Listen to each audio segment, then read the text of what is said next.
안녕하십니까. 실전경매 노하우 91번째 시간 앤손입니다. 오늘부터 토지답사에 대해서 알아보도록 하겠습니다. 토지는 건물보다 규모가 크고 한눈에 바로 보이지 않아 더욱 꼼꼼히 살펴봐야 하며 확인할 서류도 많습니다. 그럼 토지 현장 답사에서는 무엇을 확인해야 하는지 지금부터 저와 함께 살펴보시죠. 오늘 공부하실 내용은 토지를 답사하기 전에 사전 어떤 준비를 해야 되나 준비에 대한 내용입니다. 그 중에 토지하고 관련된 많은 공부, 관계 서류들을 미리 확인을 하셔야 됩니다. 그 중에서 가장 중요한 것이 이 토지 이용 계획 확인서인데, 토지 이용 계획 확인서는 토지의 현재와 장래 가치가 다 담겨 있고 토지를 이용하는데 많은 규제가 실제 기록된 그런 서류가 되겠습니다. 토지를 답사하러 가시기 전에 미리 많은 준비를 하셔야 됩니다. 그 중에 공부에 대한 확인이 있죠. 자, 여기서 공부라는 것은 공적인 장부, 예를 들어서 등기부나 토지 확인서, 토지 이용 계획 확인서, 그리고 지적도 이런 것을 말합니다. 이 공부를 미리 확인을 하셔야 되겠죠. 자, 요즘은 공부 확인이 가정에서 인터넷으로 다 가능합니다. 등기부도 떼실 수가 있고요. 지적도가 토지 이용 계획 확인서와 같이 건설교통부, 지금은 국토해양부죠. 그쪽에서 쉽게 받아보실 수가 있죠.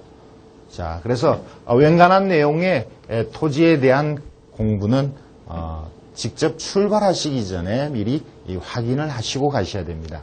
자, 이렇게 확인하는 것은 등기부를 보거나 지적도를 보거나 이것은 내가 낙찰 받으려고 하는 토지가 권리상의 하자가 없느냐, 자, 이런 측면도 있지만 권리 분석에 있어서 좀 넓은 의미로 자, 이것이 장래에 어떤 가치를 가지느냐, 이런 것까지 같이 판단을 하셔야 된다는 거죠. 자, 공부를 하나하나씩 볼까요? 당연히 등기부를 보셔야 됩니다. 토지 등기부가 되겠죠. 등기부를 보시면 그 안에 이 토지의 역사가 담겨 있다고 말씀을 드렸습니다. 그래서 이것이 어떻게 분할이 되어서 현재까지 왔는지, 지목이 뭔지, 그리고 토지의 소유자가 어떻게 변해왔었는지, 그리고 토지 안에 여러 가지의 권리가 어떤 것이 생겼다가 없어졌다, 현재는 뭐가 남아있는지, 자, 이런 것을 꼼꼼히 보시다 보면 그 토지의 여태까지의 내력이 어느 정도 짐작이 되겠죠. 자, 등기부를 보셔야 되고, 특히 지분 같은 경우 경매 대상으로 법원에서 공지된 내용과 등기부상에 직접 계산한 그 지분이 같은지, 자, 이런 걸 또 따져보셔야 되겠습니다. 공부 중에 지적도가 중요하죠.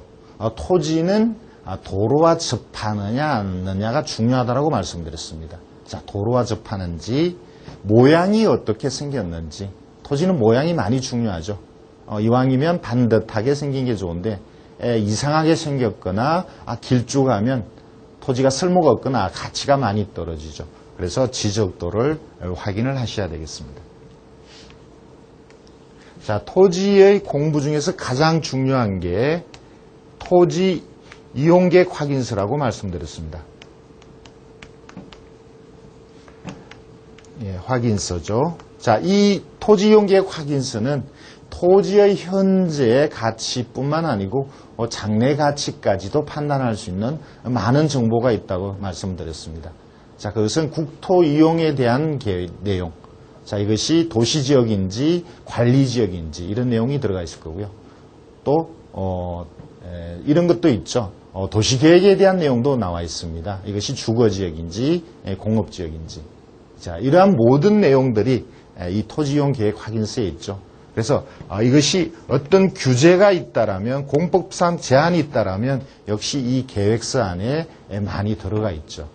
자, 여러분들이 토지이용 계획서에 나와 있는 내용에 대해서 어떤 의문이 있다면 이제 실제 현장을 방문하시고 그다음에 지자체를 찾아가셔서 담당자에게 이 의문나는 내용을 꼭 물어보셔야 됩니다. 그 중에 중요한 것이 이용을 하는데 어떤 제한이 있느냐. 쉽게 얘기하면 건축이 가능하냐. 이런 거를 여러분들은 꼭 확인을 하셔야 되겠죠. 자, 토지를 답사하기 전에 이러한 공부를 미리 쭉 보셔야 되고요. 또 보셔야 될 게 있죠. 공부에 속하지는 않지만 감정평가서를 보셔야 되겠죠. 자, 감정평가서에는 그 토지의 가격을 어떻게 평가했는지의 내용이 나옵니다. 자, 그래서 거기에 어떤 것이 포함되었다. 예를 들어서 수목이 포함되어서 평가되었다. 또는 수목이 제외되었다. 이런 내용이 나오겠죠. 그건 역시 아주 중요하죠. 또 토지에 어떤 지상물이 있다면 그것을 어떻게 감안해서 평가했는지. 만약에 지상물이 있다면 그것을 감안해서 평가하도록 되어 있는데 지상물이 있는지 없는지도 감정평가서에 어느 정도 나와 있죠. 그리고 감정평가서에는 지적도나 주변 사진, 자, 이런 내용들이 역시 또 많이 있습니다. 그래서 감정평가서를 사전에 꼭 읽어보셔야 되고요. 또 거기 있는 사진이 여러분이 토지를 현장 답사에서 토지를 찾을 때 그 사진이 아주 유용하게 또 쓰이겠죠. 자, 이러한 내용들을 충분히 확인을 하고 여러분은 현장을 가셔야 되겠습니다.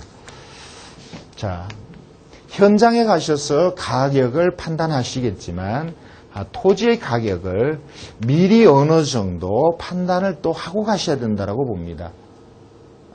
현장에 가는 이유가 현재 가치, 장래 가치, 결국 가격에 대한 판단을 하는 것이 큰 목적이긴 한데 미리 가격에 대해서 그 지역의 주변에 평균적인 가격은 어느 정도라는 걸 미리 알고 가셔야 된다는 거죠. 자, 이 평균적인 가격이라는 것은 인터넷상으로 많은 매물이 나옵니다.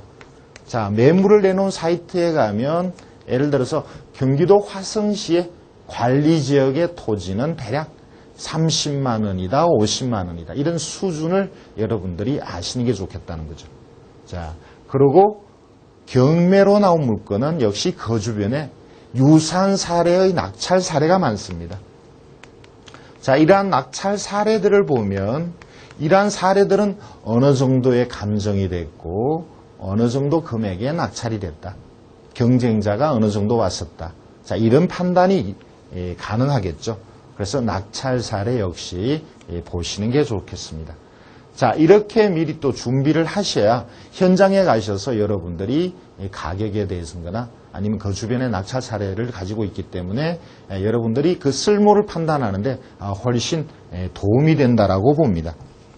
자, 현장에 접근하기 위해서는 준비를 하셔야 될 게 있습니다. 자, 사전에 이렇게 보고 가시는 준비도 필요하지만, 자, 전에 제가 미리 말씀을 드렸는데, 5만 분의 1 지도. 자, 이 지도가 여러분 역시 가시기 전에 그 토지의 위치를 대략 선정해서 주변 현황이 어떻다라는 걸 미리 판단할 수 있다고 말씀드렸죠. 그리고 실제 현장을 찾아갈 때, 물론 요즘은 내비게이션의 도움을 많이 받습니다만 내비게이션이 없을 경우 이 5만 분의 1 지도가 있다면 그 부근까지는 일단 쉽게 찾아가실 수가 있죠. 자, 5만 분의 1 지도는 여러분들이 꼭 구입을 해서 자주 이용을 하시기 바랍니다. 자, 그 외에 준비해야 될 게 나침반도 필요합니다. 실제 여러분들이 임야를 찾으러 가보시면 실제 그 현장 경매 대상인 임야를 찾지 못하고 돌아올 때가 있습니다. 그것은 5만 분의 1 지도나 이 나침반이 준비가 되어 있지 않아서 그렇습니다.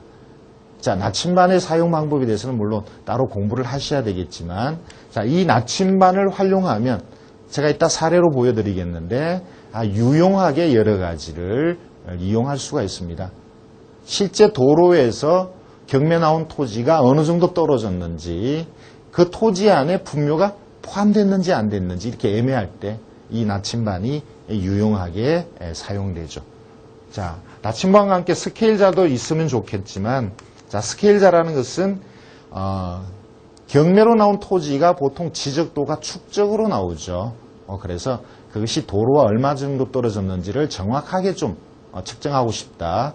도로와 접하고 있는 면적이 어느 정도 된다. 이런 것을 스케일자로 정확하게 좀 측정할 수가 있는데 제 생각에는 꼭 이것은 반드시 필요한 것은 아니고 요즘은 나침반에 간단하게 축적된 그 자가 같이 붙어서 나오는 경우가 있습니다. 그걸 이용해도 어느 정도 거리를 측정하는 것은 가능하지 않을까 이렇게 생각을 합니다. 자, 현장에 도착해서 준비하실 거는 확인하실 거는 많죠. 당연히 이제 가격을 물어보셔야 됩니다. 현지 주민에게 물어보셔야 될 테고 또 공인중개사에게 또 물어봐야 되겠죠. 또 현지 주민에게는 이 토지의 내력도 물어보는 게 좋습니다. 누가 소유를 했고 왜 경매까지 나왔는지, 자, 경매까지 나올 때까지 어떤 문제가 없었는지, 자, 이런 것들 내력을 알아보시는 게 좋을 테고요. 자, 이것을 내력을 알아봐야 되는 것은 예를 들어서 그 지상에 분묘가 있을 경우에 그 분묘가 누구 건지, 그래서 그 분묘하고 연고가 있는 사람을 만나서 어떻게 해결책을 찾을 건지, 자, 이런 측면에서도 내력을 알아보셔야 되겠죠. 자, 지상물이 있는지 없는지도 반드시 현장에서 확인을 하셔야 됩니다. 만약에 폐가가 있다면, 자, 그 폐가를 어떻게 처리할 건가? 자, 수목이 있다면 수목이 포함됐는가? 포함되지 않았는가? 포함되지 않았다면 이것을 어떻게 처리할 건가? 내가 매수를 할 건가? 자, 이런 정도도 판단을 해야 되겠죠. 자, 간혹은 기록에 분묘가 없다라고 나왔는데, 분묘에 대한 언급이 없었는데 현장을 가보면 분묘가 또 있을 때가 있죠. 자, 그런 경우가 많습니다. 자, 토지 임야는 겨울에 보라고 하는 이유가, 자, 여름에는 울창한 숲에 분묘 같은 게 가려 있어서 발견되지 않기 때문입니다.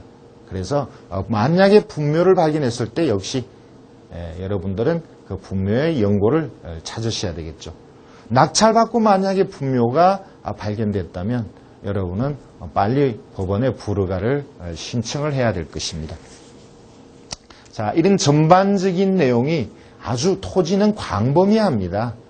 또 중요한 게 있는데요. 도로를 접하는지 안 되는지, 이 도로가 현황도로인지 아니면 지적도상 도로인지, 사도가 만약 있다면 이 사도가 누구 건지, 자, 이것을 이용하는데 어떤 장애가 있을 건지, 자, 이런 토지는 확인해야 될 내용이 아주 많습니다. 그리고 토지는 다양하죠. 위치에 따라서 가치가 달라지고 고저차가 있고 물이 생기느냐 안 생기느냐, 안반이 있느냐 없느냐, 또 향도 중요하죠. 현장에 가서 향이 북향이냐 남향이냐, 자, 이러한 내용들을 많이 체크를 하셔야 되는데, 자, 여러분들이 가시기 전에 미리 보신 내용이 나중에 중요해서 더 확인을 해야 되겠다고 생각하신다면 미리 체크를 해서 현장을 가면 반드시 이 부분을 확인해야 되겠다. 자, 이렇게 체크를 하시고 현장을 가시는 게 좋겠죠. 자, 그러면 지금까지 말씀드린 내용 정도를 가지고 실제 사례에 있어서 제가 말씀드린 것들을 어떻게 체크하고 확인할 건지 또 공부를 하겠습니다. 자료를 함께 보실까요? 용인의 토지가 경매로 나왔습니다. 자, 농지고요. 810평방미터입니다. 자, 2004년에 1억 2천에 감정이 됐었고 이것이 6,500에 낙찰이 됐습니다. 자, 이 토지는 맹지니까 그림을 같이 한번 보실까요? 자, 여기가 저수지입니다. 용인의 이동 저수지라고 있고요. 자, 여기에서 이쪽이 토지 위치인데 주변은 전원주택이 많습니다. 자, 여기는 골프장도 있죠. 여기서 저수지가 바로 보이지는 않고 건물을 좀 높게 짓는다면 저수지가 보입니다. 전원주택지 같은 경우 저수지가 보이느냐 안 보이느냐에 따라서 가치가 좀 달라지죠. 자, 그림을 볼까요? 자, 뒤에 좀 희미하게나마 이렇게 전원주택이 있습니다. 그런데 뒤에 있는 전원주택이 1층 단층 전원주택입니다. 여기 보이지 않느냐, 앞에는 2층 전원주택이 있습니다. 자, 그 사이에 낀 토지죠. 자, 지적도입니다. 앞에 여기가 2층이 있고요. 여기는 1층짜리 전원주택이 있습니다. 여기도 전원주택이 있고요. 자, 요곳은 국어입니다. 물이 내려가는 도랑이죠. 자, 국어 옆에가 도로입니다. 자, 이 도로에서 이렇게 들어가는 것은 이것은 도로가 아니고, 자, 이 큰 땅을 전원주택으로 하기 위해서 이것을 대지로 하였고, 이것은 사실은 농지인데 전원주택의 이 마당으로 쓰고 있죠. 자, 보시다시피 여기가 경매에 나온 점선의 토지가 도로에 닿지를 않습니다. 여기가 도로에 닿지를 않죠.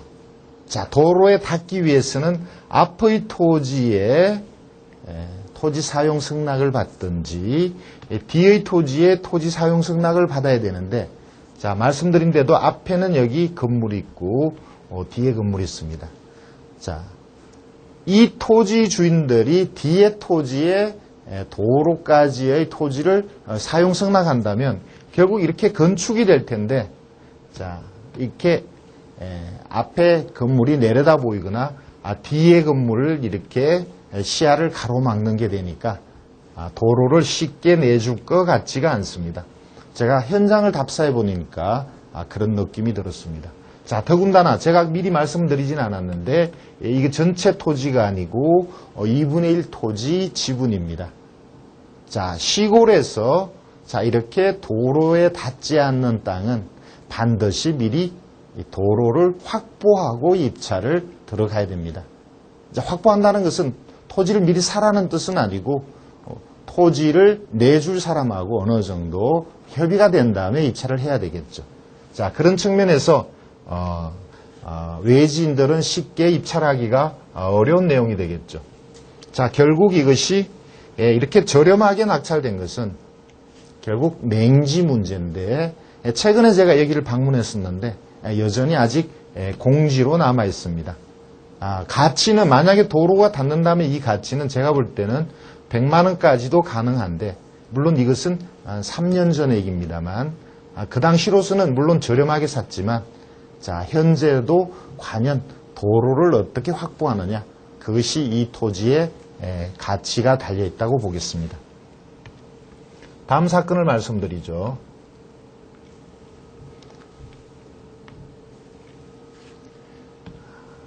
양평군의 토지가 경매로 나왔습니다. 1349평방미터고 지분이라는 내용이 나옵니다. 자, 이것이 2천만 원에 감정이 되고 의외로 아주 높게 낙찰이 됐죠. 7천만 원에 낙찰됐는데 무려 46명이 입찰에 참석한 그런 사건입니다. 물론 저도 입찰을 했었습니다. 자, 그림을 한번 볼까요? 토지는 그림을 봐야 어느 정도 그 주변이 판단이 되죠. 자, 일단 사진상으로 보시죠. 이 큰 그림을 먼저 보겠습니다. 자, 여기 저수지가 있고 저수지가 보이는 이렇게 도로가 있습니다. 노란선이 도로죠. 자, 여기 도로 옆에 토지입니다. 여기는 골프장입니다. 자, 여기가 산이 좀 높습니다. 그래서 향이 북향이 되겠죠. 항상 지도에서 위쪽이 북쪽이 됩니다. 그래서 남쪽에 높은 산이 가로막혀 있어서 북향이 되는 게 좀 큰 흠이 되겠죠. 자, 여기는 전원주택지들이 많이 있고요. 자, 그래서 북향이긴 하지만 저수지가 앞에 내려다 보이고 토지 자체는 평탄한 그런 토지가 되겠습니다. 자, 토지의 모양을 좀 볼게요. 자, 도로는 이렇게 지나갑니다. 자, 이쪽으로는 전원주택지가 있어서 이 도로를 막을 수는 없다고 봅니다. 많은 사람이 다중이 관습적으로 이것을 도로로 사용하기 때문에 이 도로를 막을 수는 없죠. 자, 그래서 외형상 맹지로 되어 있지만 사실상 현황 도로가 있고 그 도로를 이용하는 데 문제가 없다라고 봤습니다. 자, 이 토지의 2분의 1이 경매 대상입니다. 자, 이것을 어떻게 분할하느냐? 분할하는 것은 특별히 문제가 되지 않을 것 같습니다. 이렇게 분할하면 되겠죠. 자, 누가 보더라도 이런 식으로 분할하지는 않을 것 같습니다. 그래서 나머지 지분권자와 이런 식으로 분할해서 이걸 하든지 그것은 뭐 특별히 문제가 될 것 같지는 않고요. 자, 이 당시에 이 토지의 가치를 저는 10만 원 정도로 봤는데 이것이 2005년도입니다. 그런데 감정이 400평이 평당 5만 원에 감정이 됐죠. 5만 원에서 2천만 원. 그런데 낙찰은 18만 원 정도 됐나요? 아주 높게 낙찰이 됐습니다. 자, 그래서 그 당시에 입찰한 사람들은 이렇게 너무 높게 낙찰된 데 대해서 많은 말들이 있었는데요. 실제 아래쪽에 보면 저것을 낙찰받은 사람이 채권자라는 것을 알게 되고 채권자라면 어쩔 수 없이 그렇게 높은 금액에 낙찰받을 수 없었겠다. 그럴 상황이었다라고 이해를 하게 됐습니다. 자, 일반인 같으면 한 4, 5천 정도에 4, 5천만 원에 입찰하는 게 정상적으로 봤는데 이렇게 높게 낙찰된 거는 어차피 채권자 입장에서는 자기 채권을 회수해야 되니까 높게 낙찰받은 걸로 보여집니다. 자, 그러면 다음 사건을 말씀드리죠. 자, 방금 말씀드렸던 그 토지, 자, 이 여기 토지가 방금 2분의 1 저수지에, 이게 저수지죠. 토지입니다. 이 앞으로 이렇게 도로가 지나가서 자, 이렇게 산으로 전원주택으로 가고요. 이쪽에 지금 산이 높은 산이 남쪽으로 가로막혀 있는데 남쪽으로 산이 있어도 이것이 일조에 특별한 문제가 되지는 않고 앞에 저수지가 있어서 나름대로 전원주택지로는 괜찮은 땅이었습니다.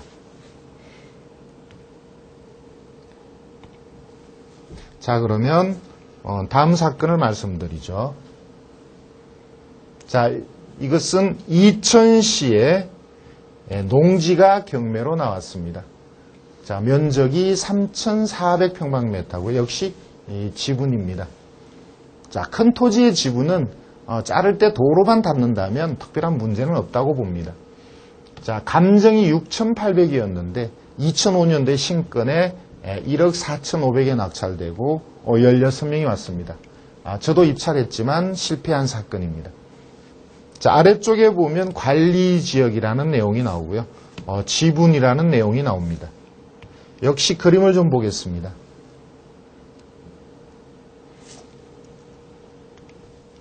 자, 작은 지도를 보면 주변이 여러분은 잘 판단이 안 되시겠지만 이쪽이 이천 시내입니다.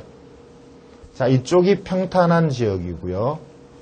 대체적으로 당장은 어떤 호재가 있는 쪽은 아니지만 나름 이천 쪽이 그런대로 지가가 꾸준히 상승되는 지역이니까 이것의 농지를 사두면 나름대로 수익이 있겠다 이렇게 판단을 했고, 자, 여기 보시면 도로가 아주 넓은 도로는 아니지만 이렇게 도로가 지나가는데 제가 조사할 시점에서 이 도로가 확장 계획이 있었습니다. 그래서 장래에 가치가 좀 더 높아지지 않을까 이렇게 판단을 했었죠. 자, 주변 지역은 그냥 평탄하죠. 예, 평탄하고 땅 모양도 나쁘진 않습니다. 자, 이 토지의 대략 13분의 7이 경매인 걸로 제가 기억합니다. 대략 반을 조금 넘죠. 그래서 이게 도로가 이렇게 지나가니까 이 자르는 것은 특별히 뭐 문제가 되지 않을 것 같았습니다. 자, 자료를 좀 더 보겠습니다. 특별한 내용은 없습니다. 등기부상에 다른 문제는 없는 걸로 보이고요. 지분은 아까 제가 말씀드린 대로 전체적으로 13분의 두 사람의 지분이 경매 대상인 이렇게 지분 경매였던 사건입니다. 자, 그러면 다음 사건을 하나 더 보죠. 자, 방금 말씀드렸던 그 토지에 방금 말씀드렸던 토지 도로가 확장된다라고 제가 말씀드렸는데 그것을 어디에서 제가 힌트를 얻었냐면 이 토지 옆에 현재 지나가는 도로가 좁았는데 자 이렇게 빨간 리본을 달아놨습니다. 그래서 제가 동네 주민에게 물어보니까 도로가 확장되면서 이 나무를 베어내기 위해서 표시해놨다. 자 이런 얘기를 들었죠. 역시 여러분들도 답사를 하시면서 이런 조그만 이런 표시조차 도로에 깃발을 꽂아 놓는다든가 리본을 달아놨을 때 그게 뭐를 뜻하는지 꼭 반드시 물어보시기 바랍니다. 자, 다음 사건은 양평의 남한강변에 주택이 오래된 구옥이 경매 대상으로 나왔는데 자, 이 건물은 경매에서 제외되었습니다. 그래서 토지만 경매 대상이고 법정지상권 여지가 있다라는 기록이 나옵니다. 자, 전체적인 토지는 세 필지입니다. 지금 보시는 바와 같이 한 필지, 두 필지, 이 세 필지죠. 자, 전부 대지 내지는 답으로 되어 있는데, 자, 이것은 제가 입찰을 했는데 역시 실패했던 사건입니다. 자, 왜 실패했냐면 법정지상권 여지에 대해서 제가 너무 예민하게 반응을 해서 금액을 많이 올려서지를 못했는데 사실상 채권자가 법정지상권의 여지를 미리 없애놨던 것을 제가 모르고 결국 금액을 높게 못 써서 떨어진 거죠. 자, 보시는 바와 같이 자 이렇게 도로가 지나가고 자 이렇게 토지가 있습니다. 이쪽이 한강이 흐릅니다. 그래서 강이 내려다 보이는데 그 당시 강이 내려다 보이면 대지가 평당 5, 60만 원 했었습니다. 강이 보이지 않으면 대략 가격이 그 반값 내지 한 3분의 2 정도. 자, 지금도 매한가지입니다. 남한강이 보이면, 강이 보이면 100만 원이고 보이지 않으면 5, 60만 원. 자, 이쪽을 원하는 사람들은 전부 전원주택을 원하는 거니까 강이 보이고 안 보이고 따라서 가격이 한 50% 가까이 이 차이가 납니다. 자, 최종적으로 제가 입찰을 해서 실패했던 그런 사건이 되겠습니다. 자, 이때 만약에 제가 채권자를 미리 만나봤었더라면 채권자 입장에서는 높은 가격에 낙찰되길 원하니까 법정지상권이 성립하지 않는다는 것을 저한테 언급을 했을 텐데 제가 채권자를 만나지 못하고 입찰하는 바람에 제대로 가격을 책정 못했던 그런 사건이 되겠습니다. 계속 자료를 보실까요?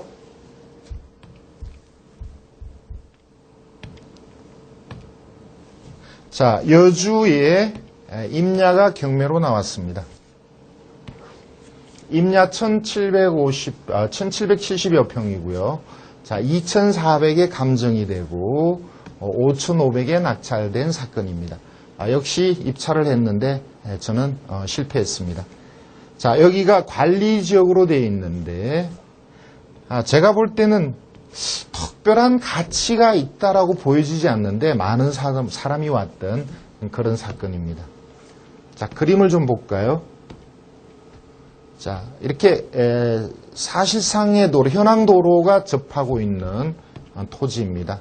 여기 소나무가 있는 자, 이 지역, 이 인근입니다. 정확한 토지의 위치가 찾기가 좀 힘들었습니다.